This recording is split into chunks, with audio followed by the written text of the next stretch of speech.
Hello student, तो चलिए start करते हैं हम लोग एक नया कोर्स जो कि क्या है, स्ट्रेंथ ऑफ मटेरियल। ठीक है, तो देखो स्ट्रेंथ ऑफ मटेरियल जानने से पहले हम लोग जानते हैं कि इसका पूरा कोर्स ओवरव्यू कैसे चलने वाला है। ठीक है, तो किस किस चीज़ के बारे में हम लोग पहले जानेंगे, है ना। इस पूरे कोर्स में हम लोग क्या क्या चीज़ सीखने वाले हैं, है ना।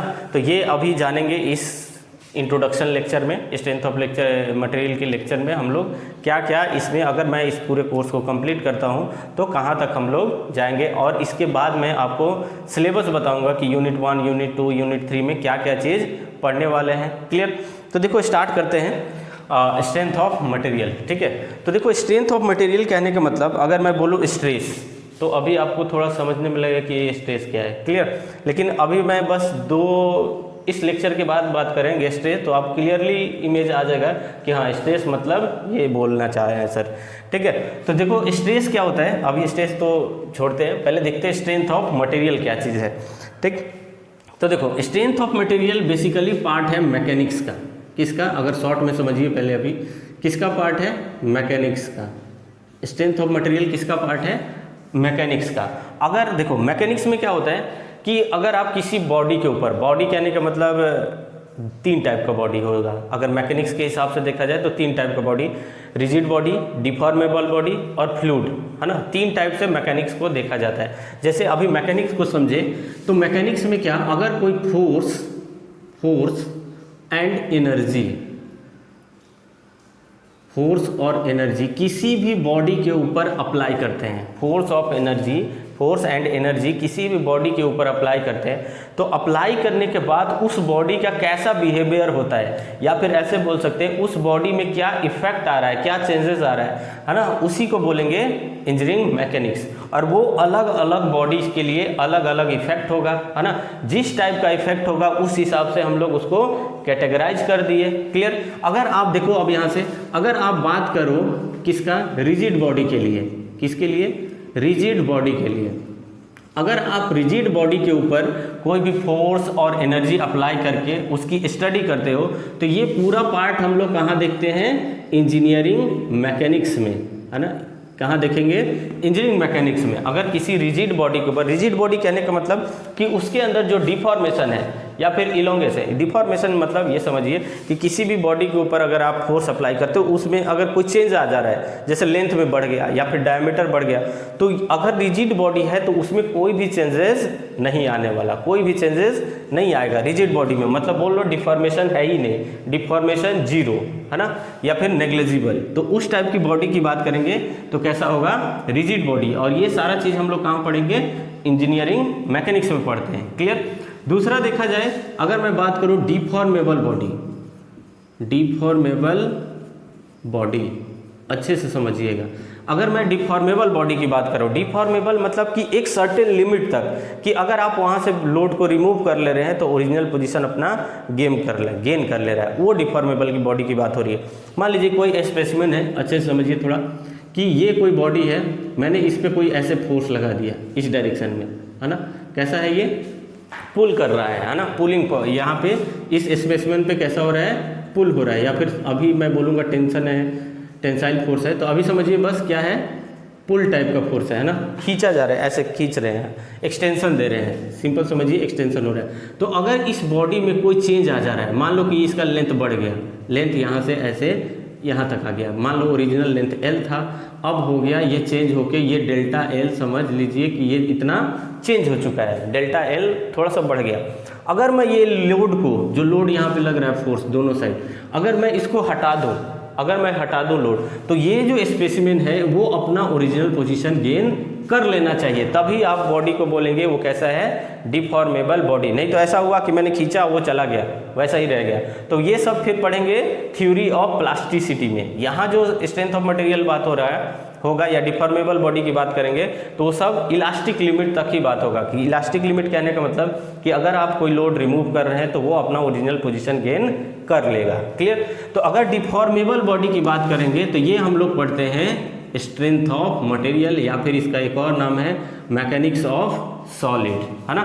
स्ट्रेंथ ऑफ मटेरियल और मैकेनिक्स ऑफ सॉलिड, ये दोनों चीज, दोनों के लिए, दोनों ब्रांचेज के लिए, दोनों ब्रांचेज कहने का मतलब civil engineering and mechanical engineering दोनों के लिए ये सब्जेक्ट कॉमन ही है है ना। सिविल और मैकेनिकल के लिए ये सब्जेक्ट जो है सोम और मॉस ये कॉमन ही है। कॉमन कहने का मतलब हो सकता है कि 1-2 चैप्टर ऊपर नीचे हो, लेकिन ये सब्जेक्ट मॉस और सोम एक ही नाम से जाना जाता है। और ये नाम शायद वहाँ पे अलग है, थ्योरी ऑफ स्ट्रक्चर है सिविल इंजीनियरिंग में, ठीक है। तो सोम और मॉस एक ही जैसा है, क्लियर।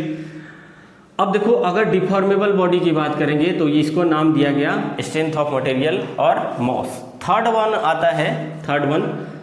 थर्ड वन देखा गया फ्लूइड मैकेनिक्स, है ना। फ्लूइड के ऊपर, अगर फ्लूइड मतलब फ्लूइड के ऊपर कोई फोर्स और एनर्जी अप्लाई कर रहे हैं तो उसका स्टडी जब हम लोग किए तो वो सब कहाँ चला गया, फ्लूइड मैकेनिक्स में, है ना, फ्लूइड मैकेनिक्स में।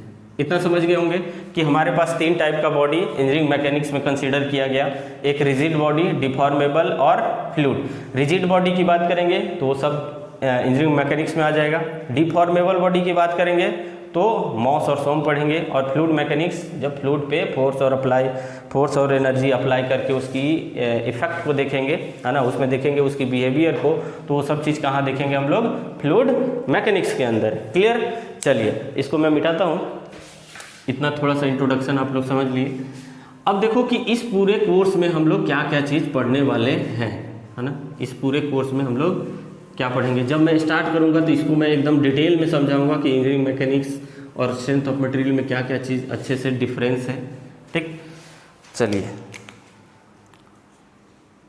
हाँ देखो, तो अगर आप बात करें स्ट्रेंथ ऑफ मटेरियल क्या होगा, अभी आप लोग समझ गए कि ये किसका बात हो रहा है, डिफॉर्मेबल बॉडी की बात हो रही है। स्ट्रेंथ ऑफ मटेरियल कहने का मतलब बात हो रहा है कैसा बॉडी, डिफॉर्मेबल बॉडी की बात हो रही है, डिफॉर्मेबल बॉडी की बात होगी यहाँ पे। और डिफॉर्मेबल किस लिमिट तक, इलास्टिक लिमिट तक। अगर आप लोड रिमूव कर रहे हैं तो वो अपना ओरिजिनल पोजीशन गेन कर लेगा, ठीक है। तो अब देखो स्ट्रेंथ क्या होगा, स्ट्रेंथ ऑफ मटेरियल क्या है। स्ट्रेंथ कहने का मतलब अगर आप कोई भी फोर्स अप्लाई किए किसी बॉडी के ऊपर तो उसमें क्या होगा, एक स्ट्रेस जनरेट होता है। अगर आप किसी बॉडी के ऊपर फोर्स अप्लाई कर रहे हैं, ठीक है, तो उसमें क्या जनरेट होगा, स्ट्रेस जनरेट होगा।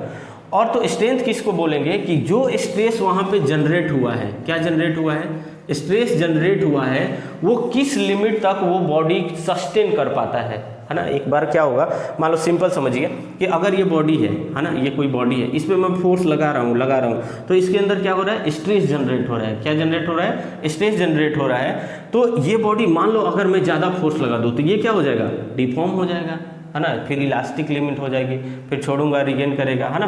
तो मतलब स्ट्रेंथ कहने का मतलब कि वो बॉडी कहाँ तक, किस वैल्यू तक मैक्सिमम स्ट्रेस को सस्टेन कर पा रहा है, उसी को बोलते हैं स्ट्रेंथ ऑफ मटेरियल। क्या बोलेंगे उसको, स्ट्रेंथ ऑफ मटेरियल। कि फिर से समझिए कि अगर किसी बॉडी के ऊपर आप फोर्स लगा रहे हो तो उसमें स्ट्रेस जनरेट हुआ, और वो स्ट्रेस वो बॉडी किस मैक्सिमम वैल्यू तक वो सस्टेन कर पा रहा है, सह सकता है, उसी को बोलते हैं स्ट्रेंथ ऑफ मटेरियल। स्ट्रेंथ अगर आपको बताना होता है कि मान लीजिए अगर आप कोई चीज़ सामान खरीदने जाते हैं तो पूछते हैं ना कि कितना स्ट्रेंथ है इसका, कितना लाइफ है। जैसे आपने सिंपल कोई बल्ब ही खरीदने गए तो उसका पूछते हैं ना कि इसकी लिमिट कितनी है, कितने साल तक चलेगा।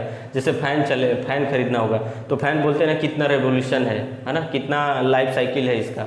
तो उसी तरीके से मटेरियल की हम लोग स्ट्रेंथ चेक करेंगे कि ये मटेरियल की कितनी स्ट्रेंथ, यानी कितना स्ट्रेस को सस्टेन कर सकता है, वो सारे चीज़ इसमें हम लोग देखने वाले। यानी कि बोल सकते हो सब जितना भी कहानी होगा सब किस पे होगा, स्ट्रेस और स्ट्रेन के ऊपर ही कहानी सब चलने वाला है पूरा स्ट्रेंथ में, है ना, ऐसा समझ सकते हैं। चलिए अब देख लेते हैं कि इस कोर्स में हम लोग क्या क्या चीज़ पढ़ने वाले हैं। तो पहले समझेंगे कोर्स ओवरव्यू समझ लेते हैं, फिर इसके बाद मैं सिलेबस दिखाऊंगा यूनिट 1 यूनिट 2 क्या क्या चीज़ पढ़ने वाले हैं। तो देखो पहले समझेंगे to understand the concept of simple stress and strain. एकदम सिंपल स्ट्रेस एंड स्ट्रेन का क्या कॉन्सेप्ट होता है, पहले एकदम बेसिक से स्टार्ट करेंगे। मटेरियल क्या होता है, फिर उसमें कैसे स्ट्रेस जनरेट होता है, फिर स्ट्रेन क्या होता है, बेसिक कितने टाइप का स्ट्रेस कितने टाइप का स्ट्रेन, वो सारा चीज़ समझेंगे पहले। फिर उसके बाद देखेंगे स्ट्रेन एनर्जी क्या होता है ना, कि स्ट्रेन एनर्जी क्या होता है, कैसा होता है, क्या क्या इसका फॉर्मूला होता है, क्लियर, वो सब चीज़ देखेंगे। फिर देखेंगे shear force and bending moment के बारे में समझेंगे कि अगर किसी मटेरियल बनाएंगे तो उसका कैसा डायग्राम होगा, कैसा शियर फोर्स का डायग्राम होगा, कैसा बेंडिंग मोमेंट बनेगा, है ना। अभी सब समझ में आ जाएगा धीरे धीरे। उसके बाद देखेंगे simple bending and deflection of beam, है ना, सिंपल बेंडिंग और डिफ्लेक्शन देखेंगे कि कितना चेंजेस आ रहा है उस मटेरियल के अंदर, ठीक। ये हो गया 4th नंबर। फिर उसके बाद शाफ्ट और स्प्रिंग के बारे में कॉन्सेप्ट समझेंगे इसके, to understand the concept of shaft and spring के बारे में पूरा समझेंगे, बॉडी के ऊपर फोर्स लगाने पे कैसा इफेक्ट आ रहा है ना। फिर उसके बाद to understand the concept of thin cylinder and shell, thin cylinder and shell में कैसे कैसे क्या क्या बिहेवियर होता है, ये सारा चीज़ हमारा कोर्स में है, ठीक है।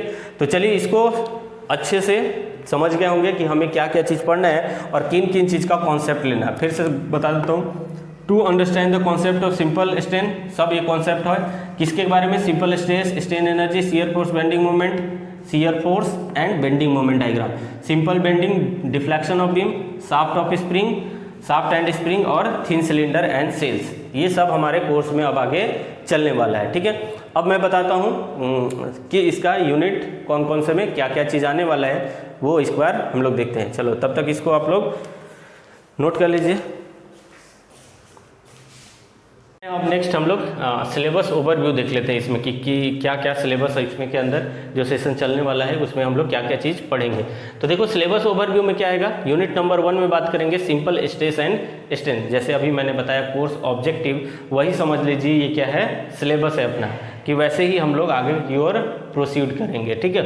तो देखो यूनिट 1 में हम लोग पढ़ेंगे क्या, सिंपल स्ट्रेस एंड स्ट्रेन के बारे में जानेंगे, है ना, उसके रिलेटेड बहुत सारे न्यूमेरिकल्स भी करेंगे, है ना, अलग अलग टाइप के। फिर उसके बाद देखेंगे इसी में स्ट्रेन एनर्जी के बारे में सीखेंगे, है ना, स्ट्रेन एनर्जी का अलग अलग फार्मूला, फिर उसका न्यूमेरिकल अलग अलग तरीके से करेंगे, ठीक। नेक्स्ट देख लो shear force and bending moment diagram देखेंगे, अलग अलग टाइप के बीम के लिए, है ना, जैसे वाले simply supported beam, cantilever, overhanging, अलग अलग टाइप के लिए हम लोग यहाँ पे क्या देखेंगे, शियर फोर्स डायग्राम बनाएंगे उसका, और बेंडिंग मोमेंट डायग्राम बनाएंगे और कैलकुलेशन देखेंगे इसका। और दोनों के लिए एनालिटिकल मेथड के लिए भी जो जो सिलेबस में पूरा डिटेल में है सारा सिलेबस कंप्लीट करेंगे, है ना। यूनिट 2 में देखेंगे क्या, SFD एंड BMD क्लियरली अच्छे से। अब देखो यूनिट 3 में पढ़ेंगे theory of simple bending and deflection of beam, है ना, बेंडिंग देखेंगे और डिफ्लेक्शन देखेंगे अलग अलग बीम के लिए, है ना। सिंपल के लिए देखिए, सिंपल मतलब वही चीज़ बताया कि सेम चीज़ यहाँ पे अलग अलग बीम के लिए अलग अलग बेंडिंग और डिफ्लेक्शन के लिए अलग अलग फार्मूला ड्राइव करेंगे, ठीक है। चलिए नेक्स्ट 4th यूनिट में देखेंगे Trojan in shaft and spring, वही चीज़ कोर्स ऑब्जेक्टिव में वही सब चीज़ लिखा हुआ था जो कि यहाँ पे यूनिट 5 में चलेगा। थिन सिलेंडर, अब देखो थिक सिलेंडर नहीं दिया हुआ है अपने सिलेबस में, तो हम लोग थिन सिलेंडर के लिए ही केवल बात करेंगे इसमें। तो ये है अपना सिलेबस ओवरव्यू। और इसके बाद मैं बता देता हूँ कि अगर ये कोर्स के लिए अगर आपको कोई बुक प्रेफर करना है तो कौन सा बुक आपके लिए प्रेफर होगा, और किस लेवल के लिए तैयारी आप कर रहे हैं तो कौन सा बुक आपको ज़्यादा प्रेफरेबल है ना। हो सकता है कोई सेमेस्टर के लिए तैयारी कर रहा हो, या फिर कोई बीटेक में हो, कोई पॉलीटेक्निक में हो, या फिर कोई गेट का एग्ज़ाम देना हो, या फिर SSC JEE का एग्ज़ाम, या फिर JEE का कोई भी एग्ज़ाम, यानी कॉम्पिटिटिव पर्पस है, तो कौन सा बुक और किस लेवल तक आपको उसमें गिवन होगा, वो सब चीज़ मैं अभी आपको डिटेल में बताता हूँ कि आपको बुक कौन सी परचेज करना है। चलिए तो ये सिलेबस भी नोट कर लीजिए। चलिए अब देख लेते हैं हम लोग कौन कौन से बुक हमें प्रेफर करना है अपने सिलेबस के लिए, ठीक है। तो देखो फर्स्ट बुक दिखाते हैं, देखते हैं, सोम बाय RK राजपूत। यहाँ पे आपको देखो मैं अभी बुक बता दे रहा हूँ, आपको डिसाइड करना है कि आपको कौन सा बुक खरीदना है, आप किस लेवल पे हो, क्लियर। सब बुक के बारे में बता देता हूँ कि किस बुक में आपको क्या क्या चीज़ मिलने वाला है, और आप अपने से डिसाइड करेंगे कि आपको कौन सी बुक चाहिए, क्लियर। तो देखो अगर आप RK राजपूत की बात करोगे तो 2 टाइप से कैटेगराइज कर रहा हूँ, एक थ्योरी के लिए कि थ्योरी इसमें मिलेगी, प्लस में न्यूमेरिकल्स, है ना। 2 चीज़ के हिसाब से आपको कैटेगराइज करा देता हूँ कि आपको कौन सी चीज़ मतलब कि किसके हिसाब से आप प्रेफर करना कि कौन सी बुक आपको खरीदनी है। चलो देखो सोम RK राजपूत, यहाँ पे आपको थ्योरी मिल जाएगा, कंसाइज है थोड़ा, लेकिन आपको थ्योरी डिटेल में यहाँ लिखते हैं, ठीक है। थ्योरी मिलेगा, प्लस में नंबर्स ऑफ प्रॉब्लम मिलेंगे, अलग अलग वैरायटीज ऑफ प्रॉब्लम मिलेंगे, तो आप इसको प्रेफर कर सकते हो। अगर आपको थ्योरी भी चाहिए और आपको बहुत सारे प्रॉब्लम्स भी चाहिए तो आप इसको एकदम ले सकते हो। और ध्यान रहे कि अगर आप बीटेक के लिए या पॉलीटेक्निक के लिए ये देख रहे हैं तो ये बेस्ट बुक कह सकते हैं इसको अपने हिसाब से, कि अगर आप सेमेस्टर के एग्ज़ाम के लिए प्रिपेयर कर रहे हैं तो आर.के. राजपूत का बुक आप ले सकते हैं। यहाँ पे थ्योरी भी मिलेगी और आपको न्यूमेरिकल्स भी मिलेंगे, बहुत सारे न्यूमेरिकल मिलेंगे अलग अलग वैरायटी की। ठीक, अब देखो दूसरा बात कर रहा हूँ मैं, देखो बुक्स कोई भी ख़राब नहीं होता है, मैं पहले बता देता हूँ, फिर आप लोग ऐसा नहीं कि कैटेगराइज कर दी ये बुक सही है ये गलत है। बुक सारे अच्छे होते हैं, ठीक है। आपको आर.एस. खुरमी का भी सोम का बुक मिल जाएगा, एस.एस. रतन तो है ही, और आपको आर.के. बंसल साहब का भी किताब मिल जाएगा सोम का, है ना। तो देखो सोम आर.के. राजपूत बेस्ट रहेगा सेमेस्टर एग्जाम के लिए, है ना, बीटेक के लिए और पॉलिटेक्निक के लिए। अब देखते हैं सोम किसका, एस.एस. रतन साहब का। तो एस.एस. रतन सर जो हैं वो बहुत ही अच्छा किताब लिखे हैं, इसमें एक स्टैंडर्ड मिलेगा, है ना, मतलब बोल सकते हो एक स्टैंडर्ड बुक है ना, स्टैंडर्ड बुक है एकदम, है ना। इसमें आपको थ्योरी भी एक स्टैंडर्ड का मिलेगा, थोड़ी लैंग्वेज में डिफ़िकल्टी आ सकती है अगर आप पॉलीटेक्निक में हैं और बीटेक में है तो थोड़ी सी लैंग्वेज की प्रॉब्लम आएगी या फिर नहीं भी आ सकता है ना। तो ये बुक बेस्ट रहता है। और हाँ, इसमें जो प्रॉब्लम दिए रहेंगे एस.एस. रतन में वो थोड़े स्टैंडर्ड रहते हैं। स्टैंडर्ड मतलब कि हो सकता है डायरेक्ट आपको बीटेक में वही चीज़ सेमेस्टर में मिल जाए, है ना। और लेकिन ध्यान रहे जो आर.के. राजपूत है ना, पहले क्या होता था, आर.के. राजपूत की बुक थी डायरेक्ट सेमेस्टर में वहीं से केवल डेटा चेंज करके वही ला देते थे, वही क्वेश्चन दे देते, बस डेटा थोड़ा बहुत इधर उधर कर देते थे, आ ही जाता था राजपूत से, है ना, आर.के. राजपूत से ही आता था क्वेश्चन, है ना, सेमेस्टर के एग्जाम में। तो एस.एस. रतन एक स्टैंडर्ड बुक है, इसको आप अगर कॉम्पिटिटिव पर्पस से भी देखोगे तो ये बेस्ट बुक है ना। कॉम्पिटिटिव पर्पस से देख रहे हो, जैसे कि अगर आपको एसएससी देना हो या फिर गेट देना हो तो आप ये सोम एस.एस. रतन का आप ले सकते हैं, ठीक है ना। बहुत ही अच्छी किताब है, इसको एकदम स्टैंडर्ड बोल सकते हो, स्टैंडर्ड बुक है, इसको आप प्रेफर कर सकते हैं। मैं नहीं बताऊंगा कि कौन सा लेना है, मैं आपको सबके बारे में बता देता हूँ कि ये बुक है, नहीं तो फिर दिक्कत हो जाएगी, ठीक है, कि ये बुक ख़राब और ये अच्छा कैसे। अब देखो BC मॉस बाई BC पूनमिया, ये तो और स्टैंडर्ड मतलब बहुत ही अच्छी बुक है। यहाँ पे आपको अच्छी थ्योरी मिल जाएगी, है ना, थ्योरी मिलेगी और वैराइटीज़ ऑफ प्रॉब्लम, बुक सब तो अच्छे ही है ना। यहाँ पे थ्योरी प्लस प्रॉब्लम दोनों मिलेगी और एक स्टैंडर्ड में भी मिलेगी। अब बोलेंगे कि सब बात तो वही बोल रहे हैं सर कि ये भी इसमें भी वही, अरे सब में वही चीज़ है तो क्या ही बोलना है, ठीक है। मॉस BC पूनमिया ये भी अच्छी बुक है और यहाँ जो प्रॉब्लम है वो भी एक स्टैंडर्ड प्रॉब्लम मिलेगा, है ना। अब देखो बात करते हैं एस रामामूर्थम की। इसमें क्या है कि जो थ्योरीज है वो थोड़ी सी कम है या फिर बोल सकते हो कंसाइज है, थ्योरी थोड़ी सी कम है और थोड़ी कंसाइज है। आप इसको प्रेफर करोगे तब जब आपको एक थोड़ी सी अच्छी लेवल आ जाए या फिर आप किसी कोचिंग में या फिर किसी के वीडियो लेक्चर से अगर आप कुछ सीख ले रहे हो तब ये आप बुक प्रेफर कर सकते हो। और इन सारे बुक्स में क्या है कि अगर आप सेल्फ स्टडी के लिए भी जाओगे तो चलेगा, यहाँ भी सेल्फ स्टडी कर सकते हो लेकिन थोड़े से कंसाइज मैनर में थ्योरी दे रखी है, मतलब उसको कम लैंग्वेज में ही समझा दिया गया है इसमें BC पुनः इसमें एस.एस. रामामूर्थम। लेकिन हाँ प्रॉब्लम इसको बहुत सारे प्रॉब्लम, इतनी मोटी सी किताब है, आप इसको प्रेफर कर रहे हो एस रामामूर्थम की तो इसमें बहुत सारे प्रॉब्लम मिलेंगे, वैराइटीज़ ऑफ प्रॉब्लम। लेकिन ध्यान रहे कि जो एस रामामूर्थम है यहाँ पे जो नोटेशन है, हाँ ध्यान रखिए इसका जो नोटेशन है ये थोड़ी सी डिफरेंट है इनसे, है ना। नोटेशन जैसे स्ट्रेस अलग चीज़ से दिखाएंगे, बात वही है लेकिन जो नोटेशन दिया रहेगा स्ट्रेस का, फोर्सेस का, वो अलग अलग दिख सकता है। मॉडुलस ऑफ इलास्टिसिटी, रिजिडिटी, तो अलग अलग थोड़ी सी नोटेशन है इसमें, ठीक है ना। तो ये आप थोड़ा सा ध्यान रखेंगे, इसमें थोड़ा सा जो नोटेशन मैं यूज करूँगा हो सकता है इससे डिफरेंट हो, है ना।